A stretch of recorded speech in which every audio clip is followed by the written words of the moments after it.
The greatest challenges are adapting to how fast technology is changing. If you look at the history of how retail has evolved, retail industry has been able to dictate the speed at which they offer technology to the consumer, at the speed at which they roll out technology to their stores.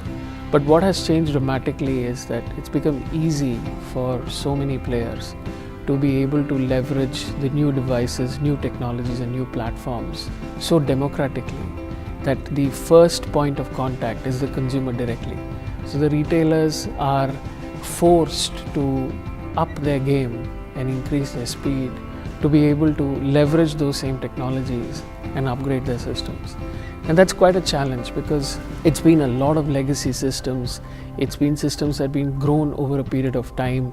A lot of knowledge is in the heads of people who are operating it. There's a lot of resistance in changing those legacy systems because most of the core processes, the IP, the entire processing knowledge is in all these various systems that are put together and it works. So it's quite difficult for them to take up the challenge of saying that let's go and change this is very old.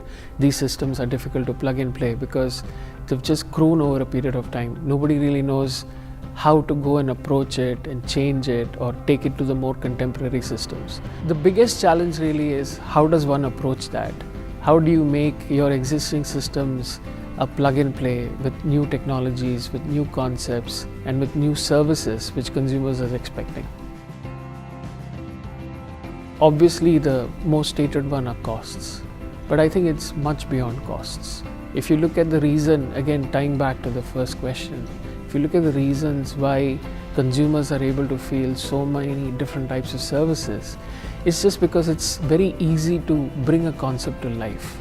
And bringing a concept to life, trialing it out, having an ability to fail fast, having an ability to pull in funds to experiment has become quite easy. And it's all because of the cloud, because systems can be set up very quickly, they can be scaled up very quickly, and they have an ability to be plugged and played with any existing system or any existing synergistic service. So if you look at cloud, it's really the way forward because it's about how you can set up systems fast, how you can connect to new concepts fast, and obviously there's a whole concept of cost, capex versus opex, etc. If you look at the way data will explode as well, with devices coming in with all kinds of technology directly in the hands of the consumer, and the whole notion that everything lies in the data, the explosion of data, the place that you need to store it, the ability to have a place that can scale it, it's really the cloud. So those are really the big reasons why cloud is front and center. So we've been working for several years in the retail CPG space. We've experience with multiple products which are in the market, which provide a lot of core systems to retailers and CPG. What is most exciting is how do you actually connect all these systems to be able to talk to the consumer side of systems.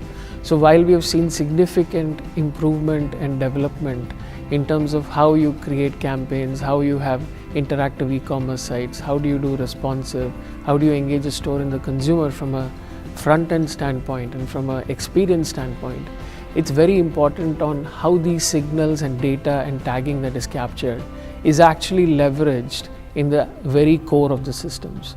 So typically, like I said, how these systems have evolved, they're very silo-based. There's hardly any communication between merchandising, category, pricing, optimization, store fulfillment, etc. So what I really liked is in terms of the potential of tying up how consumer systems have evolved, how we are developing and delivering deep immersive experiences for the consumer on the front end.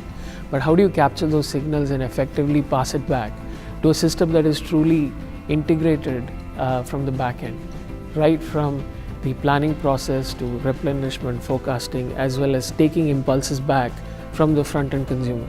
So that to me was the biggest takeaway on how we could actually blend these two and create a truly integrated experience for the consumer. We are really excited for this partnership with Symphony Retail Cloud because it is a great opportunity to blend in a system that has not seen any change for several years from a back-end perspective and really providing the integrated experience from a front-end standpoint. So blending both of these is like the perfect mix that we should be looking for.